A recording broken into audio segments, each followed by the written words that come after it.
അപ്പോൾ എല്ലാവർക്കും good morning. നമ്മളിപ്പോൾ ഉള്ളത്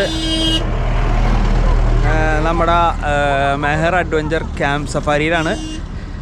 ഇന്നലെ രാത്രി നമ്മൾ ഇവിടെയായിരുന്നു സ്റ്റേ. അപ്പോൾ നമ്മൾ ഇനിയിപ്പോൾ ഡയറക്റ്റ് ഇവിടെ നിന്ന് കുറച്ച് ഡെസ്റ്റിനേഷൻസിലോട്ട് പോവുകയാണ്. ഡെസ്റ്റിനേഷൻസ് ഏതാണെന്ന് നമുക്ക് വഴിയെ പറയാം ഞാൻ.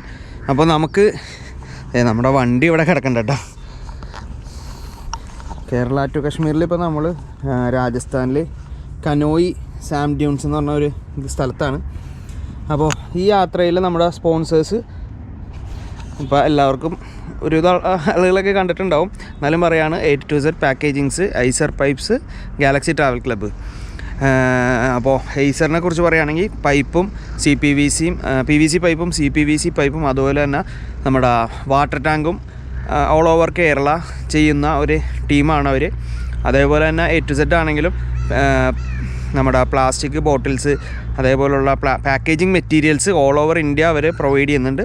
നമ്മുടെ ഈ യാത്രയിൽ മുഴുവൻ നമ്മുടെ റൂം, നമ്മുടെ റൂട്ട്, ടൂറിസ്റ്റ് ഡെസ്റ്റിനേഷൻസ് എല്ലാം പ്ലാൻ ചെയ്തിരിക്കുന്നത് നമ്മുടെ ഗാലക്സി ട്രാവൽ ക്ലബ്ബാണ്. അപ്പോൾ എന്തെങ്കിലും എൻക്വയറീസ് റിലേറ്റഡ് ആയിട്ടുണ്ടെങ്കിൽ ഞാൻ ഇവരുടെ നമ്പർ ഡിസ്ക്രിപ്ഷനിൽ കൊടുക്കുന്നതാണ്. നിങ്ങൾക്ക് കോൺടാക്റ്റ് ചെയ്യാം. രാവിലെ തന്നെയാണ്, അതാണ് നാക്ക് കൊഴിഞ്ഞു പോണത്. അപ്പോൾ എന്തെങ്കിലും ഇതുണ്ടെങ്കിൽ നിങ്ങൾക്ക് അവരായിട്ട് കോൺടാക്റ്റ് ചെയ്യാവുന്നതാണ്. ഇവരുടെ കോൺടാക്റ്റ് ചെയ്യാവുന്ന നമ്പർ ഞാൻ താഴെ ഡിസ്ക്രിപ്ഷനിൽ കൊടുക്കും. അപ്പോൾ ആവശ്യമുള്ളവർ ബന്ധപ്പെടുക. അപ്പോൾ ഇനിയിപ്പോൾ നമ്മൾ എന്തായാലും ഡയറക്റ്റ് ഇവിടെ നിന്ന് പോവുകയാണ്. അപ്പോൾ ഇതാണ് നമ്മൾ താമസിച്ച ആ ക്യാമ്പ്. അപ്പോൾ ഇന്നലെ നമ്മൾ താമസിച്ചിരുന്ന ടെൻറ്റും കാര്യങ്ങളൊക്കെയാണ് കാണുന്നത്. അത്യാവശ്യം എല്ലാ ഫീച്ചേഴ്സും ഉണ്ട് കേട്ടോ ഇതിൻ്റെ അകത്ത്. പിന്നെ ഒരുപാട് ലക്ഷറി ഒന്നും പ്രതീക്ഷിക്കരുത്. ഒരു നോർമൽ ഒരു ടെൻറ്റ്. ഞാൻ നമ്മുടെ ടെൻറ്റിൻ്റെ അകം ഞാൻ കാണിച്ചു തരാം. ഫാനും കാര്യങ്ങളൊന്നുമില്ല, എന്നാലും ഓക്കെയാണ്. നല്ല തണുപ്പായിരുന്നു. ഫാനിൻ്റെ ഒരു പർപ്പസും ഇതിൻ്റെ അകത്തില്ല. വാച്ച് രാവിലെ തന്നെ ഫ്രണ്ടിൽ ചായയൊക്കെ കുടിച്ച് കഴിഞ്ഞോട്ട് ഇരിപ്പുണ്ട്. നമുക്ക് നമ്മുടെ ടെൻറ്റിൻ്റെ അകം ഞാൻ കാണിച്ചു തരാം. ഇതാണ് നമ്മുടെ ടെൻറ്റ്. ഇവിടെ ഡബിൾ കോട്ടൊരു ബെഡുണ്ട്, ഇവിടെ സിംഗിൾ കോട്ടൊരു ബെഡുണ്ട്. പിന്നെ ഇതാണ് നമ്മുടെ ടോയ്ലറ്റ് കേട്ടോ. ടോയ്ലറ്റ് അടിപൊളി ടോയ്ലറ്റാണ്. ഇതൊക്കെ സേഫ് ആണോ എന്ന് വെച്ച് കഴിഞ്ഞാൽ എന്താ പറയുക, കുളിക്കാനുള്ള സെറ്റപ്പൊക്കെ അടിപൊളിയാണ് കേട്ടോ. പിന്നെ ഇവിടെ വരുന്നവർ പ്രത്യേകം ശ്രദ്ധിക്കുക, വർഷത്തിൽ 4 മണിക്കൂർ ചിലപ്പോൾ ഒരു ദിവസമൊക്കെയാണ് മഴ ഉണ്ടാവുള്ളൂ. അപ്പോൾ വെള്ളം മാക്സിമം കുറച്ച് ഉപയോഗിക്കാൻ നോക്കുക, വേസ്റ്റ് ആക്കാതിരിക്കുക. ഓക്കെ, അപ്പോൾ അത്യാവശ്യം നല്ലൊരു ടെൻറ്റാണ്.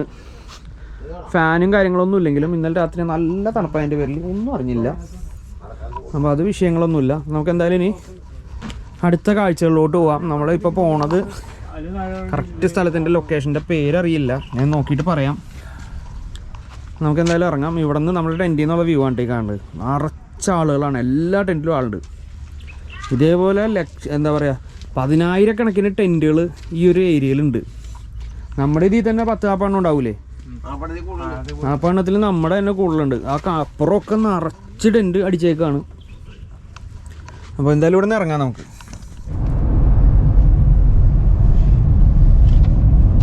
നമ്മളിപ്പോൾ പോണത് കാബ ഫോർട്ടിലോട്ടാണ്. കാബ ഫോർട്ട് ഇവിടെ നിന്ന് മൊത്തം നമ്മുടെ ക്യാമ്പിൽ നിന്ന് ഒരു 19 കിലോമീറ്ററാണ് കാബ ഫോർട്ടിലോട്ടുള്ളത്. അപ്പോൾ കാബ ഫോർട്ടിൽ ചെന്നിട്ട് നമുക്ക് ബാക്കി കാഴ്ചകൾ കാണാം.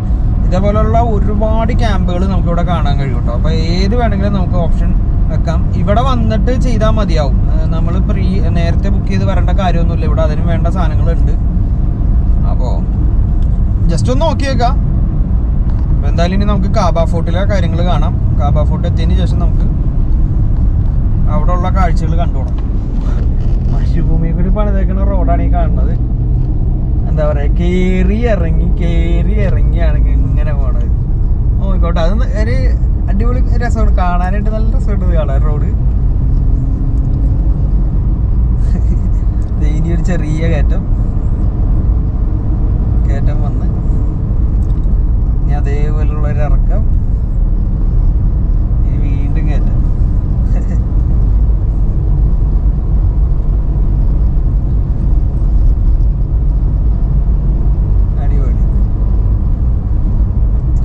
അപ്പോൾ ഈ കാണുന്നതാണ് നമ്മുടെ കാബ ഫോർട്ട്. കാബ ഫോർട്ടിനെ കുറിച്ച് പറയുകയാണെങ്കിൽ 13ാമത്തെ സെഞ്ച്വറിയിൽ സ്ഥാപിതമായ ഒരു കോട്ടയാണത്. ഇത് ഒരുപാട് കാര്യങ്ങൾ ഇതിനെക്കുറിച്ച് അറിയാനുണ്ട്. അതായത് എന്താ പറയുക, ഒരു ഹോണ്ടഡ് വില്ലേജിലാണ് ഈ സാധനം നിൽക്കുന്നത്. അപ്പോൾ ഇവിടെ 13ാമത്തെ സെഞ്ച്വറിയിൽ വന്ന പലിവാൾ ബ്രാഹ്മിൺസ് എന്ന് പറഞ്ഞാൽ കുറേ ആൾക്കാർ 200 വർഷം മുമ്പ് ഇവിടെ നിന്ന് ഒറ്റയടിക്ക് വിടവാങ്ങുകയുണ്ടായി. അവർക്ക് കുറച്ച് സ്റ്റെപ്പ് കയറാനുണ്ട്. അപ്പോൾ ഒരു പ്രേത നഗരം എന്നൊക്കെ പറയുമല്ലോ, അതേപോലത്തെ ഒരു കോട്ടയും കൂടിയാണിത്. പ്രേത നഗരത്തിൽ നിൽക്കുന്ന ഒരു കോട്ടയാണിത്. അപ്പോൾ റീസൺ കറക്റ്റ് എന്താണെന്ന് അറിയില്ല. അവർ ഇതിനൊരു ഇത് പ്രഖ്യാപിച്ചത് എന്താണെന്ന് അറിയില്ല. ഒരുപാട് വലിയ ഫോർട്ടൊന്നുമല്ല, പക്ഷേ കല്ലുകൾ കൊണ്ട് ഉണ്ടാക്കിയെടുത്തേക്കണ ഒരു കോട്ടയാണ്. വേറെ ഇതൊന്നുമില്ല, സാധാ കല്ലുകൾ അടക്കി തന്നെ വെച്ച് ഉണ്ടാക്കിയെടുത്തേക്കണ ഒരു ഫോർട്ടാണിത്. അപ്പോൾ ആ കാണുന്നതൊക്കെ കണ്ട ഓരോ വീടുകളും കാര്യങ്ങളൊക്കെ ആയിരുന്നു. പക്ഷെ അതൊക്കെ ഇവരെന്താ പറയുക, ഈ നാട് വിട്ട് തന്നെ പോയി ഇതൊക്കെ പൊളിച്ച് കളഞ്ഞിട്ട്. എന്താണെന്ന് ചോദിച്ചു കഴിഞ്ഞാൽ അതിൻ്റെ റീസൺ അറിയില്ല. ശരിക്കും ഇവിടെ വരുമ്പോൾ തന്നെ നമുക്കൊരു പേടിയാവും. എന്താണെന്ന് അറിയോ, 10 കിലോമീറ്റർ ഉണ്ടായി, 17 കിലോമീറ്റർ ഉണ്ടായി. അതിൽ ഒരു 10 കിലോമീറ്റർ റോഡ് ഒരു മനുഷ്യ കുഞ്ഞു പോലും ഇല്ല. ഇവിടെ വന്നു കഴിഞ്ഞപ്പോഴാണ് ഒരു 2-3 പേരെ കണ്ടത്.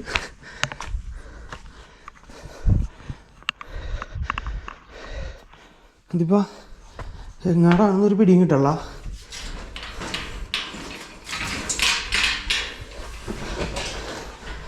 എന്തായാലും അത്തോട്ട് കയറി നോക്കാം.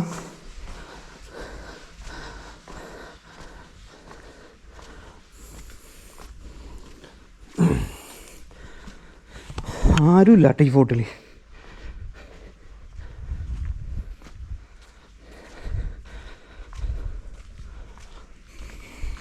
പഴയകാല മൺകുടങ്ങളും കാര്യങ്ങളൊക്കെ അവിടെ കാണാൻ പറ്റും.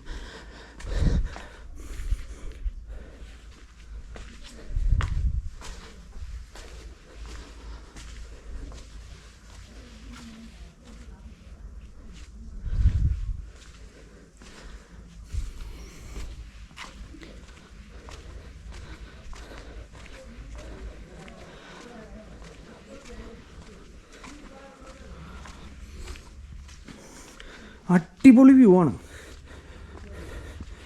പക്ഷേ ആരും ഇല്ല താനും. ഇവിടെ ഒരു ആളെയും കാണാനുള്ള.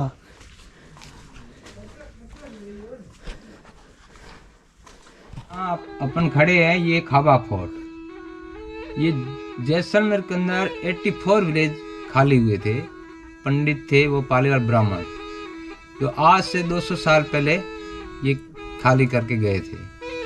ये स्टार्टिंग में ये जोधपुर के पास जो पाली डिस्ट्रिक्ट है वहाँ के रहने वाले थे। ये गौड़ ब्राह्मण थे।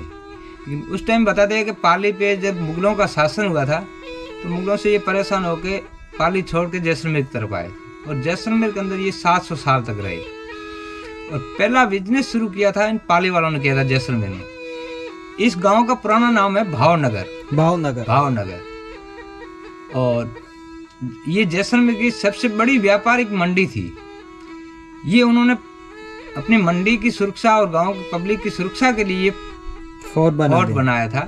मतलब ये उस जमाने में एक चेक पोस्ट था, मंडी थी। സംഭവം എന്താണെന്ന് വെച്ച് കഴിഞ്ഞാൽ ഞാൻ ഇവിടെ ചോദിച്ചു. അപ്പോൾ അവർ പറഞ്ഞതെന്ന് വെച്ച് കഴിഞ്ഞാൽ 84 ഗ്രാമങ്ങളിൽ പലിവാൽ ബ്രാഹ്മിൺസ് ഉണ്ടായിരുന്നു.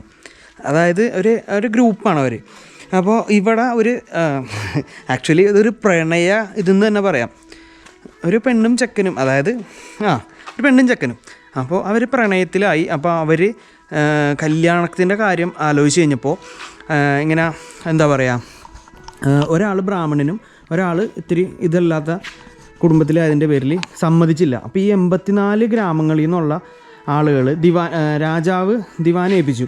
അപ്പോൾ ആ ദിവാൻ്റെ ആ ഒരു ഓർഡർ പ്രകാരം ഇവർ കല്യാണത്തിന് സമ്മതിച്ചേ പറ്റുമെന്നായപ്പോൾ പലിവാൾ ബ്രാഹ്മിൺസ് എന്തെന്ന് വെച്ച് കഴിഞ്ഞാൽ കുറച്ച് സമയം ചോദിച്ചു, ഇത് ആലോചിക്കട്ടെ എന്ന് പറഞ്ഞ്. അപ്പോൾ അവർ ദിവാൻ ഓക്കെ ടൈം കൊടുത്തു. അത് കഴിഞ്ഞ് ഇവർ ഒരൊറ്റ രാത്രി കൊണ്ട് ഈ 84 ഗ്രാമങ്ങളും ഇവർ ഇവിടെ നിന്ന് രായ്ക്ക് രാമായണം പാലായനം ചെയ്തു എന്നാണ് പറയണത്. അപ്പോൾ രാജാവ് എന്നിട്ട് ആ കൊടുത്ത സമയം കഴിഞ്ഞപ്പോൾ അന്വേഷിക്കാനായിട്ട് വീണ്ടും രാജാവിൻ്റെ ആളെ വിട്ട് കഴിഞ്ഞപ്പോൾ ഇവിടെ വന്നു കഴിഞ്ഞപ്പോൾ ആരുമില്ല. അങ്ങനെ രാജാവിനോട് ചെന്ന് പറഞ്ഞു ഇങ്ങനെ ആരുമില്ല ഇവിടെ, എല്ലാവരും പലായനം ചെയ്തു എന്ന് പറഞ്ഞപ്പോൾ രാജാവ് പറഞ്ഞു എന്താ പറയുക, രാജാവ് പറഞ്ഞു ഒരു പണി, നിങ്ങൾ പുറകെ പോയിട്ട് അവരോട് ചോദിക്കും എന്താ കാര്യമെന്ന്. അപ്പോൾ അവർ ഈ ജയ്സൽമീറിൽ നിന്നുള്ള വെള്ളം പോലും കുടിക്കില്ല എന്നുള്ള ഒരു തീരുമാനത്തിലെത്തി. അങ്ങനെ ഈ ഇട്ടൊഴിഞ്ഞ് പോയ വീടുകളും കാര്യങ്ങളാണ് ഈ കാണുന്നത്. അന്നത്തെ കാലത്ത് ഏറ്റവും ജയ്സൽമീറിലെ തന്നെ ഏറ്റവും വലിയ ഒരു ട്രേഡ് നടക്കുന്ന ഒരു സ്ഥലം വരുന്നത്. നമുക്കിവിടെ വന്നാൽ മനസ്സിലാവും, അടുപ്പിച്ചടുപ്പിച്ച് പൊളിഞ്ഞടക്കുന്ന ബിൽഡിങ്ങുകളാണ്. അപ്പോൾ എന്താ പറയുക, ഒരു വെറൈറ്റി എക്സ്പീരിയൻസ്. ഒരാളുമില്ല. ഇതിപ്പം ഈ ഫോർട്ടിൽ ഇപ്പം ഞാനും ആകെ ഒരു ടിക്കറ്റ് കൗണ്ടറിൽ നിൽക്കുന്ന 2 ചേട്ടന്മാരും ഉണ്ട്, വേറെ ആരും ഇല്ല ഇവിടെ ഈ ഒരു ഫോർട്ടിൽ. ഇത് കണ്ടോ, ഫുൾ കാലി. ഈ ഫോർട്ടിൽ നിന്നുള്ള വ്യൂസ് ആണ് ഈ കാണുന്നത്. നമ്മുടെ വണ്ടി അറ്റത്ത് കിടക്കുന്നുണ്ട്, അവിടെ കിടപ്പുണ്ട്. അപ്പോൾ എന്താ പറയുക, വേറൊരു ഫീലിംഗ്, അത്രേ ഉള്ളൂ, വേറെ ഇതിനൊന്നും പറയാനില്ല. ഫുള്ള് ഒരാൾ പോലും ഇല്ലാത്തൊരു ഫോർട്ട്, അതും ഒറ്റപ്പെട്ട് കിടക്കുന്ന ഒരു സ്ഥലത്ത്. പക്ഷെ ഇതെല്ലാം കണക്റ്റഡ് ആണ് കേട്ടോ. എങ്ങനെ വേണമെങ്കിലും അപ്പുറത്തോട്ട് ഇപ്പുറത്തോട്ടൊക്കെ പോകാൻ പറ്റും. ഇത് കണ്ടോ, വേറെ ഫീൽ ഇവിടെ വന്നു കഴിഞ്ഞാൽ.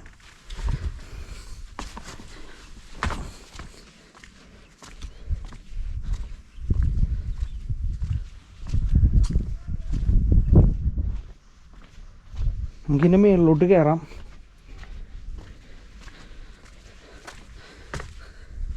ഇവിടെയൊക്കെ ആ ഒരു ഗ്രാമങ്ങൾ ഉണ്ടായിരുന്നാണ്, എല്ലാം പോയി. ഇപ്പോൾ ഒന്നുമില്ല ഇവിടെ. വീണ്ടും എടുത്ത് പറയുന്നു, ഒരു വിജനംബിച്ച് കിടക്കണം. നമ്മുടെ മറ്റേ ജഗദീശൊക്കെ പറഞ്ഞ പോലെ ഒരു വിജനംബിച്ച് കിടക്കണം ആ ഒരു ഫീല്.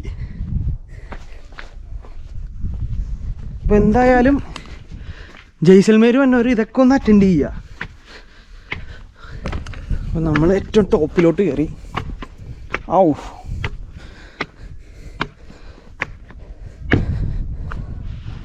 അമ്പേ, ഇവിടെ നിന്നുള്ള വ്യൂ ഈ കാണുന്നതാണ് കേട്ടോ.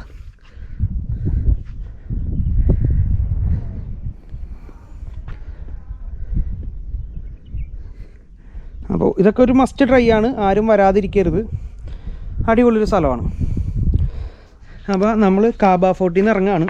അപ്പോൾ ഇനി അടുത്തതെന്ന് പറഞ്ഞു കഴിഞ്ഞാൽ കുൽദറ അബാൻഡൻഡ് വില്ലേജാണ്. അതും ഗോസ്റ്റ് വില്ലേജ് തന്നെയാണ്. അപ്പോൾ അവിടെ എത്തിയിട്ട് ബാക്കി അവിടുത്തെ കാര്യങ്ങൾ ഞാൻ അപ്പോൾ പറഞ്ഞുതരാം.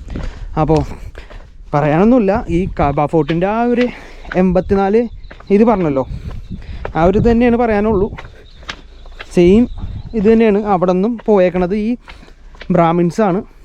അപ്പോൾ ഈ കാണുന്നതൊക്കെ അവരുടെ ബിൽഡിങ്ങും കാര്യങ്ങളൊക്കെ ആയിരുന്നു കേട്ടോ. ഏറ്റവും കൂടുതൽ ട്രേഡ് നടന്നു വെച്ചത് 13ാമത്തെ സെഞ്ചുറിയിൽ ഏറ്റവും കൂടുതൽ ട്രേഡ് നടന്നു വെച്ചൊരു സ്ഥലമാണ്. ഈ ഒരു ഒറ്റ ഇഷ്യൂ കൊണ്ട് അവരിവിടെ നിന്ന് പലായനം ചെയ്താണെന്നാണ് പറയണത്. ഈ പലി ബ്രാഹ്മിൻസിന് വേണ്ടിയിട്ട് ഒരു സ്ഥലം തന്നെ നമ്മുടെ രാജസ്ഥാനിലുണ്ട്. പലി എന്ന് പറഞ്ഞൊരു സ്ഥലം തന്നെയുണ്ട്, ജോധ്പൂരിൻ്റെ അടുത്താണത്. അപ്പോൾ എന്തായാലും നമുക്കിനി കുൽദാര അബാൻഡൻഡ് വില്ലേജിലോട്ട് പോവാം. ഇവിടെ വന്നവർ പേടിക്കേണ്ട കാര്യമൊന്നുമില്ല, സേഫാണ്. ആരും ഇല്ലയെന്ന് വിചാരിച്ച് പേടിക്കൊന്നും ചെയ്യണ്ട. ഇതിൽ കൂടി നടക്കുമ്പോൾ നോക്കി കിടക്കുക, പാമ്പുണ്ടാവും എന്നാണ് പറഞ്ഞത്.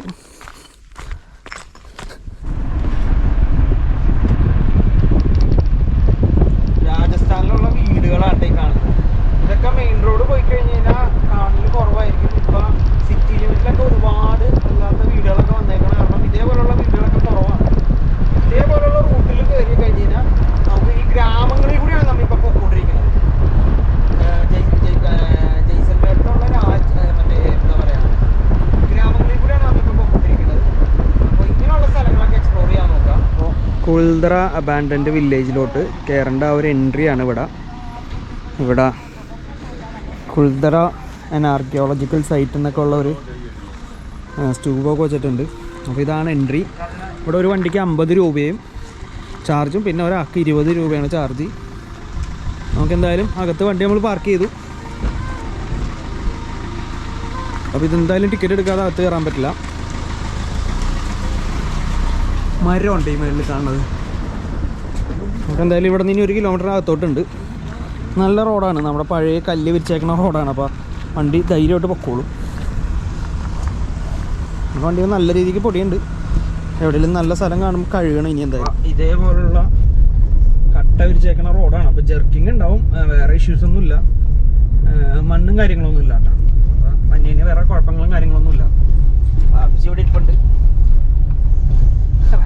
പുറകിലിരിപ്പുണ്ട്. ഇതുവരെ യാത്രയിൽ പറയത്തക്ക ക്ഷീണവും കാര്യങ്ങളൊന്നും ഇല്ല. ഇന്നലത്തെ ആ ഡെസേർട്ട് സഫാരി മാത്രം ഒത്തിരി പ്രശ്നം ഉണ്ടായിരുന്നുള്ളൂ.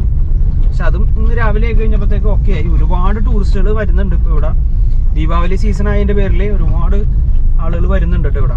അപ്പോൾ നമ്മളിപ്പോൾ കുൽദാര അബാൻഡൻഡ് വില്ലയിലോട്ട് കയറിയിട്ടുണ്ട്. അപ്പോൾ കുൽദാരനെ കുറിച്ച് പറയുകയാണെങ്കിൽ ഞാൻ പറഞ്ഞായിരുന്നു, നമ്മുടെ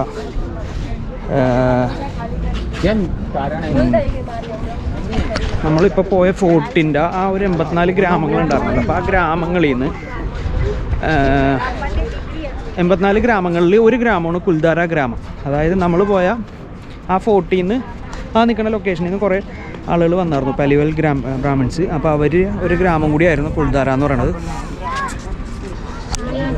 അപ്പോൾ ഇവിടെ ഒരു കുൽദാരയുടെ ആ ഒരു പഴയ അവരുടെ ആ ഒരു ലൊക്കേഷൻസ് മാപ്പും കാര്യങ്ങളൊക്കെ കിടക്കും. 19ാമത്തെ സെഞ്ചുറിയിൽ അവർ 13ാമത്തെ സെഞ്ചുറിയിൽ അവരിവിടെ വരികയും 19ാമത്തെ സെഞ്ചുറിയിൽ അവരിവിടെ നിന്ന് പോവുകയും ചെയ്തു ആ ഒരൊറ്റ കാരണത്താൽ. അപ്പോൾ ഇവിടെ ഈ കുൽദാരയിൽ ഒരു 400 വീടുകളുടെ അവശിഷ്ടങ്ങളും 3 സെമിത്തേരി കാര്യങ്ങളൊക്കെ ഉണ്ടായിരുന്നു. അപ്പോൾ അതിൽ ഇപ്പോൾ ഓൾമോസ്റ്റ് 400 എണ്ണത്തിൻ്റെ ഒരു 200 എണ്ണം താഴെയുണ്ട്, ലോവർ കുൽദാരയിലും കൂടി ഉണ്ട്. അപ്പോൾ ഇതാണ്, എക്സ്ക്യൂസ് മീ, ഇതൊക്കെ പഴയ ബിൽഡിംഗ് ആണ് കേട്ടോ. നെക്സ്റ്റ് വേറെ ഞാൻ പറഞ്ഞു, നമ്മുടെ ഈ ഒരു യാത്രയിൽ ഒരേ ട്രഡീഷണൽ രാജസ്ഥാനിലെ ഒട്ടുമിക്ക വീടുകളും, രാജസ്ഥാനിലല്ല ജയ്സൽമേറിൽ ഒട്ടുമിക്ക വീടുകളും ഇതേപോലുള്ള കല്ലുകൾ വെച്ച് പണിതേക്കണം.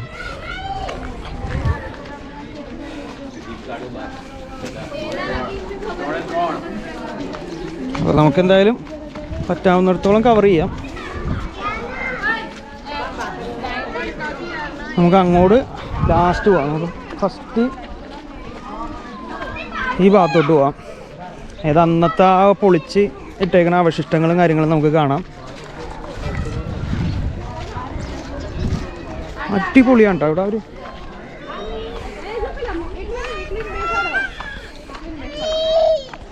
ഈ കാണുന്നതൊക്കെ ബിൽഡിങ്ങിൻ്റെ അവശിഷ്ടങ്ങളാണ്. അന്ന് അവരുടെ വീടും കച്ചവട സ്ഥലങ്ങളും എല്ലാമാണ് ഈ കാണുന്നത്. എല്ലാം പൊളിച്ചിട്ടു. എന്നിട്ട് അവർ ഒരൊറ്റ ദിവസം കൊണ്ട് പലായനം ചെയ്തെന്ന് പറഞ്ഞു കഴിഞ്ഞാൽ എന്താ പറയുക, ഇന്നത്തെ പോലെ അല്ലല്ലോ. അതായത് ഇത്രയും വലിയൊരു ഡെസേർട്ടിൽ നിന്നൊക്കെ ഇങ്ങനെ ഒറ്റയടിക്ക് പോവാന്ന് പറഞ്ഞു കഴിഞ്ഞ് കഴിഞ്ഞാൽ അതൊരു വലിയ കാര്യം തന്നെയാണത്. ഇതേപോലുള്ള ഒരുപാട്, ഞാൻ പറഞ്ഞു, ഒരുപാട് വീടുകൾ സ്ഥാപനങ്ങളൊക്കെയാണ് ഈ പൊളിച്ചിട്ടേക്കണത്. ഇതിൻ്റെ ഉള്ളോട്ടൊക്കെ കയറൽ ഇത്തിരി ടാസ്ക്കാണ്. എന്താണെന്ന് വെച്ച് കഴിഞ്ഞാൽ അത് പ്രത്യേകം പറയുന്നുണ്ട്, പാമ്പ് കാര്യങ്ങളൊക്കെ ഉണ്ടാവും എന്നാണ് പറയണത്. അപ്പോൾ അതൊന്നും ശ്രദ്ധിച്ചേക്കുക ഇവിടെ വന്നവർ. ആ ഒരൊറ്റ കാര്യം മാത്രം നോക്കിയാൽ മതി. കണ്ടോ, നമുക്ക് ഈ ഒരു വഴി കൂടെ കയറി നോക്കാം. 2 സൈഡും പൊളിഞ്ഞ് കിടക്കണ ഒരു അവശിഷ്ടം തന്നെ പറയാനില്ലത്.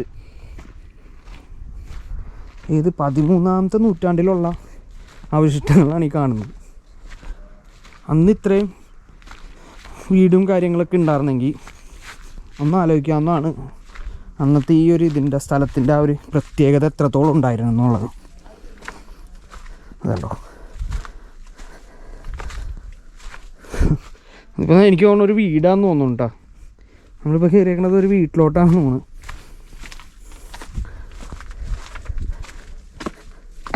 അങ്ങോട്ട് പോകാനുള്ള വഴിയും കാര്യങ്ങളൊന്നുമില്ല, നിറച്ച് കല്ലും കാര്യങ്ങളൊക്കെയാണ്. ഇതിൻ്റെ ശരിക്കും ആ ഒരു ഇത് കിട്ടണമെങ്കിൽ വല്ല ഡ്രോൺ വിഷ്വൽസ് വേണം, എന്നാലാണ് പക്കയായിട്ടുള്ളത് കിട്ടുള്ളൂ. പക്ഷെ നമ്മുടെ കയ്യിൽ അതില്ലാത്ത കാരണം നമ്മളിങ്ങനെ കാണിക്കുന്നു. അഡ്ജസ്റ്റ് ചെയ്യുക.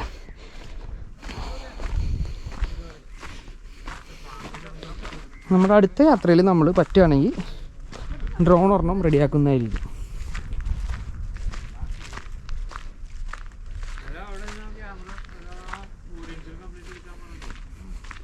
അപ്പോൾ നമ്മൾ ഏതോ ഒരു റൂമിലോട്ടൊക്കെ കയറുകയാണ്, എന്താണെന്നുള്ളത് അറിയില്ല.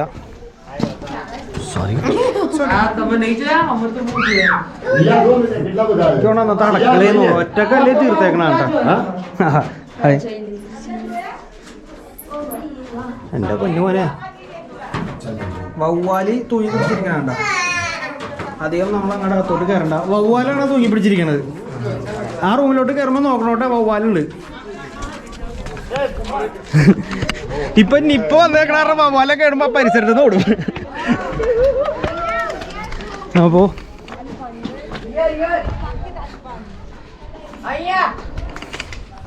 അന്നത്തെ ഹോട്ടൽസ് കാര്യങ്ങളൊക്കെയാണെന്ന് തോന്നുന്നു. എന്തായാലും ഒരെണ്ണത്തിന് റൂഫില്ല. ഇവിടെ റൂഫിന്റെ കാര്യമില്ല. എന്താ വെച്ചാൽ ഇവിടെ മഴ പെയ്യാറില്ല. ഇവിടത്തേന് റൂഫില്ലെങ്കിലും കുഴപ്പമില്ല, മഴ പെയ്താലല്ലേ പ്രശ്നമുള്ളൂ. അടിപൊളി സ്റ്റെപ്പ് കട്ട് ചെയ്ത് വെച്ചേക്കണ നോക്കിയ സ്റ്റെപ്പ്. അന്നത്തെ കാലത്ത് ആ ഒരു പാറ്റേൺ നോക്കി. അപ്പോൾ ഇവിടെ നിന്ന് കഴിഞ്ഞ് കഴിഞ്ഞാൽ നമുക്ക് ആ വില്ലേജ് മുഴുവനായിട്ട് കാണാൻ പറ്റും. ഈ കാണുന്നതൊക്കെ ഇതാണ് കേട്ടോ. അത്യാവശ്യം നല്ലൊരു ഏരിയ ഉണ്ട്. എനിക്ക് തോന്നുന്നു ഇതൊരു അമ്പലമോ അങ്ങനെ എന്താ ആണെന്ന് തോന്നുന്നു, കറക്റ്റ് അറിയില്ല.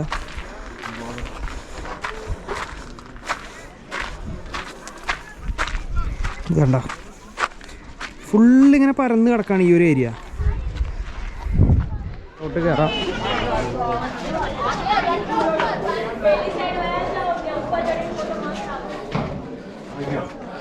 ഇവിടെ നല്ലൊരു തണുപ്പും കാര്യങ്ങളൊക്കെ ഉണ്ട്.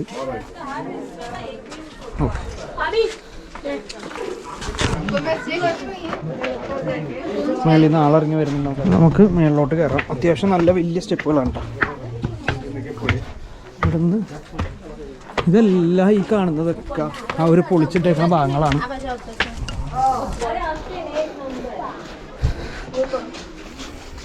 നമ്മളിപ്പോൾ കയറിയ ബിൽഡിംഗ് ആണ് കാണുന്നത്. നമുക്ക് ഇവിടെ നിന്ന് ഒരു ഫോട്ടോ എടുക്കണം. അപ്പം അതിന് വേണ്ടി വെയിറ്റ് ചെയ്യാണ്.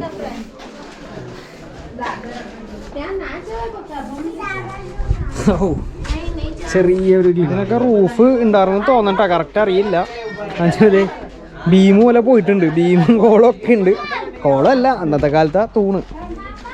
നല്ല ഷാർപ്പായിട്ടുള്ള ഇറക്കമാണ്. അത് നോക്കാം.